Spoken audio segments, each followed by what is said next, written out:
How's it going, everybody? Merry Christmas. It's me, Shane. I'm here to give you a special retrospective review of Home Alone 2. That's right. That very, very old movie. I believe it came out, was that 1992? 1994? I should have... Yeah, no. 1992. I was right. Ooh, I'm so smart.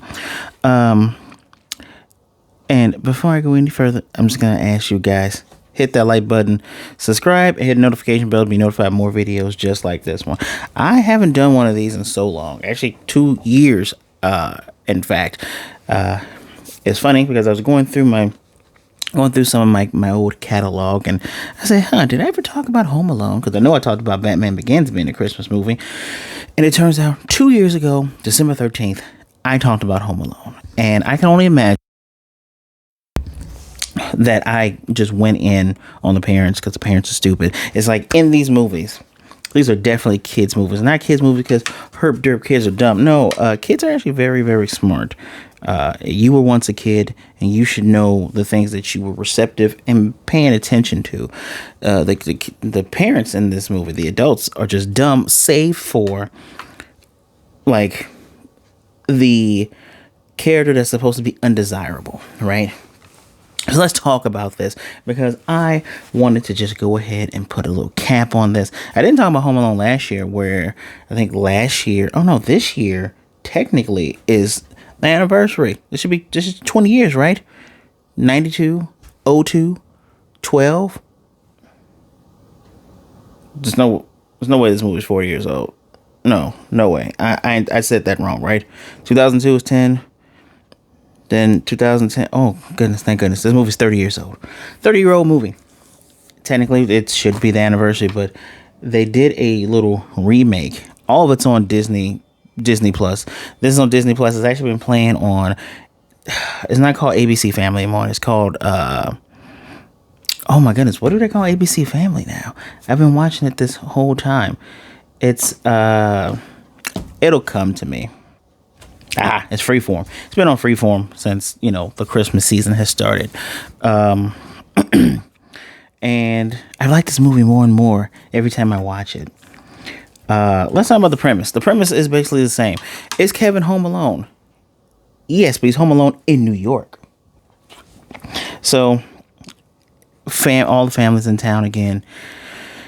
People being crazy running around. This time, Kevin has a little recorder. I love the Deus Ex in the beginning with the camcorder where he's with the video voice recorder where he's recording stuff his dad said, recording his stupid uncle. I don't know if his uncle is his father's brother or the wife's that's a brother-in-law. I don't know. I didn't even bother looking it up. I guess I should look this up, shouldn't I? Who was Kevin's uncle? We're gonna do it live. So anyway, Frank McCallister. Okay, so it's his dad's brother. So he's a jackass. So you have the family. They're supposed to go to Florida for the Christmas season, but there's a little school play thing, and of course Buzz is a dickhead. Gets the little. I apologize for the language. He's a jerk, right? Gets the light up candles, makes fun of his big old ears, and Kevin pushes him back. Now, this is the thing that annoys the hell out of me. He retaliates, and yet, oh man, you're just as equally as wrong child that retaliated. Okay, fine.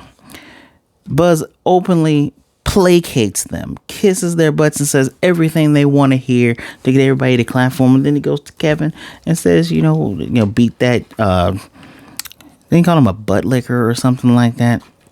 And Kevin rightfully goes, I'm not apologizing. He didn't mean it. And you guys eat it up. And I love how he claps back. Well, Kevin, you're going to be spending the night upstairs in the attic.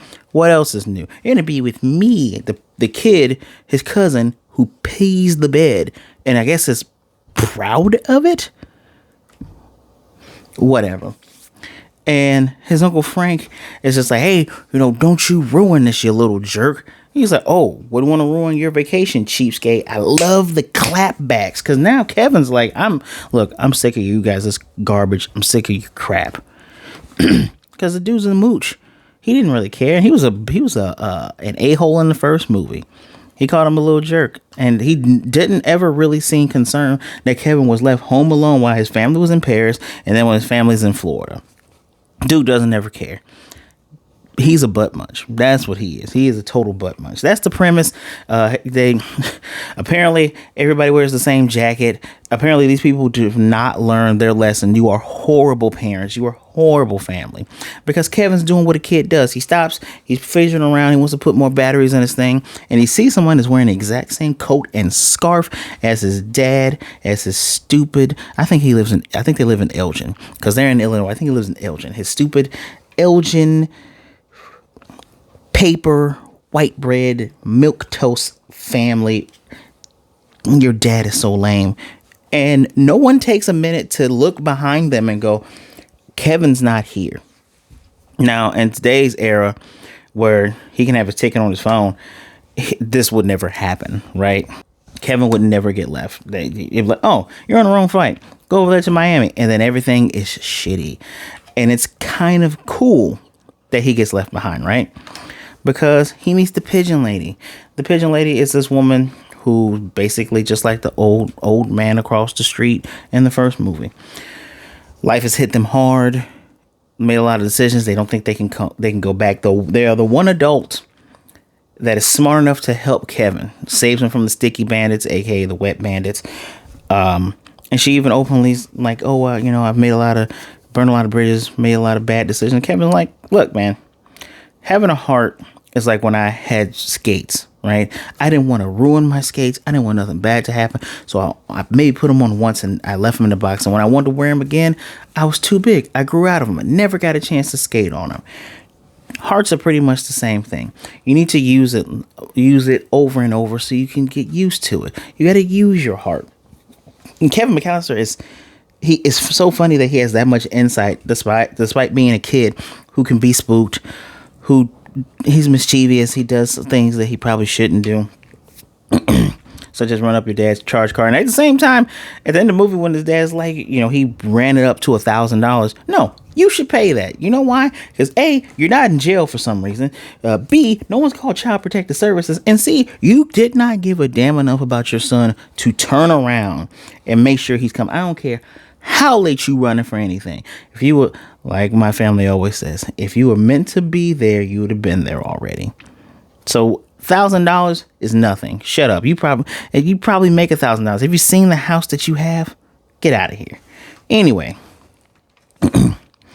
if he didn't come there, he wouldn't have helped the pigeon lady, help her discover that maybe she should reach out, and also shows her that there are people that are going to care about you. He says, I'll never forget you. And she's like, don't make a promise you can't keep. He gets a turtle dove from the store man. I can't remember this guy's name. I can't remember his name at the moment, even though I literally just watched the movie. But he gets the turtle dove and he gives it to her at the end. And if he wasn't there, he wouldn't have been able to stop the sticky bandits from robbing this man's store, who uses the proceeds and the money to give back to the children's hospital. And I love the concept of this Star of David that's been shining from the Plaza Hotel the whole entire time. And he finally goes out to this thing because, hey, we'll talk about Tim Curry's character later. But he's on the run. He goes out and he goes, wow. And he waves to one of the kids in the windows, waving him. He waves at them. He kind of makes a connection. He's like, you know what? You can't mess with kids on Christmas. I'm going to take care of this. Now, that's not Tim Curry's character. I wish that was. Let's talk about Tim Curry's idiotic character. He is so like, this child should not be here. Smashing. I shall find out what he's doing. Yeah, you're going to find out what he's doing. But instead of doing, I don't know, the logical thing, when the kid runs up to you and says, there are two guys chasing me. Oh, you're using a stolen credit card. All the adults are just morons, except for Pigeon Lady, except for the store owner. Because Kevin smart. It was great is Kevin threw the rock in the window, told him what's going on. The dude's like, you know what? I got you. Send all these toys and stuff to the plaza. The McCallister should still be there. This kid saved Christmas. I'm going to reward him and his family. Buzz actually has character growth and says Kevin should open up the first gift, which he does, and that's great. But just moron. Tim Curry's character is a moron. I loved when his mom slapped him. But at the same time, Mom, you should probably get smacked too, right? You should probably get smacked too. I can't believe it takes a police officer to go, where would your kid want to go on Christmas? Oh, crap, Kevin likes Christmas trees. Ha, hoo, hoo, he, ha, hoo, ha. Let's go to Rockefeller Plaza. Idiots. Parents still say, oh, I even know about that. Huh. Let's talk about the sticky bandits. Like, they break out of jail. They were originally the wet bandits. Marv has tape, so he wants a new name. Marv is still funny. Harry and Marv is still funny. Marv is hilarious because he still wants them to be famous crooks. But Harry's just like, why? Actually, do I have their names? I feel like I have their names mixed up for some reason. Harry and Marv. I feel like I'm getting their names mixed up. Joe Pesci plays one of them. Who was Marv in Home Alone?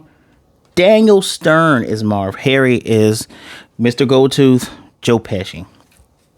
We can talk about the main chase scene if you want. Now, we do get some callback beats from the first movie where we have the Angels with the Filthy Souls Part 2 that he's watching. He's able to hook it all up and make it seem like that's the guy that's talking, tricking the stupid hotel staff and thinking that somebody's spraying bullets. He uses the recorder thing perfectly and has a toy punching clown so it looks like someone's in the shower. All the same beats. He goes to his other I think his aunt or his other uncle's house in New York City. They're having tons of renovations, and that's the center of the trap. Still kind of psychopathic. Like, he throws 2 bricks at them. Don't know how Marv doesn't die. Doesn't know how he doesn't get a concussion from that. Don't know how he falls at least a full story down on his face. Doesn't die from that. Harry gets burned again on the head. An explosion. Has tools dropped on his face. The thing that we should be focusing on is how much punishment these guys can take. That is insane. At the same time, these are dudes that are willing to kill a kid. Just flat out.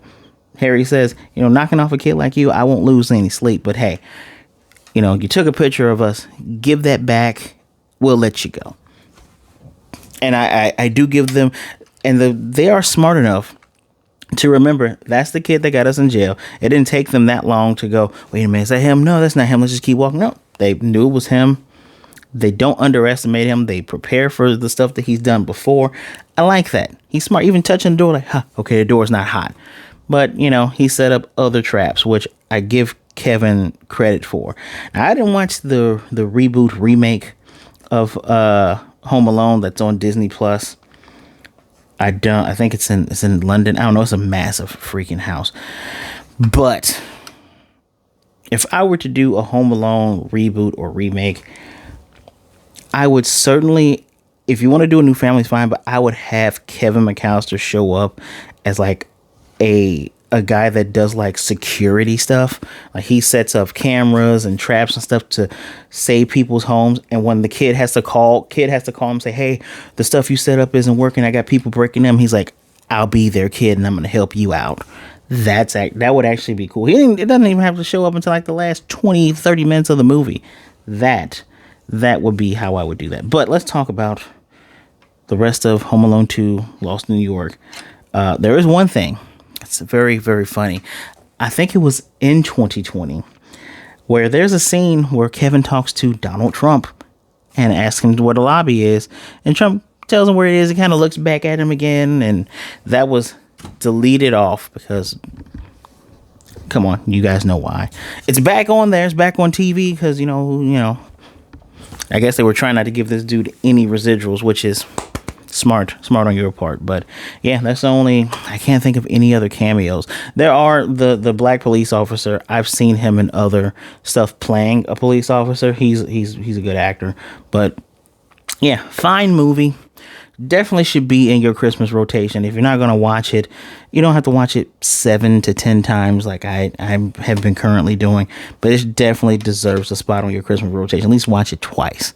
at least watch it twice. So, with that, do you guys like Home Alone 2? What is your favorite holiday movie? And when I talk about holidays, I mean like winter holiday movie. What is your favorite? 10, my top 2 are Elf, Muppet Christmas Carol. And if I had to pick a third one, I would pick Jim Carrey's How the Grinch Stole Christmas. I saw the new Grinch. It's not bad, but I would pick the Jim Carrey one. Yeah. Again, let me know in the comment section down below. Don't forget to hit that like button, subscribe, hit the notification bell, be notified of more videos just like this one. I gotta be honest with you. I usually don't do these very much anymore, even though I enjoy them, because it don't seem like a lot of people watch them. But you know what? I enjoy this. I love doing this. I appreciate all 212 of you that show up, whether you stay for the whole video or not. Just know I'm thankful for all of you. Bless you guys. I'm going to have a thank you video before the new year. Expect that next week, but thank you, everybody. Please be good, be blessed, wash those hands, take care of yourselves, be safe out there, be good to yourself, be good to others. Either way it goes, don't be a jerk. And above all other things, realize that you are never alone. There's someone out there that cares for you. They would rather speak to you today than miss you tomorrow. All right. And if you need someone to talk to, my social medias are right down there. We all get the winter blues from time to time, and it's been a rough year. Let's be honest. It's been rough. So with all of that, guys, I thank you again. Merry Christmas. Happy Kwanzaa. Happy Hanukkah. Happy winter solstice. Happy holidays. I will definitely see you guys next time.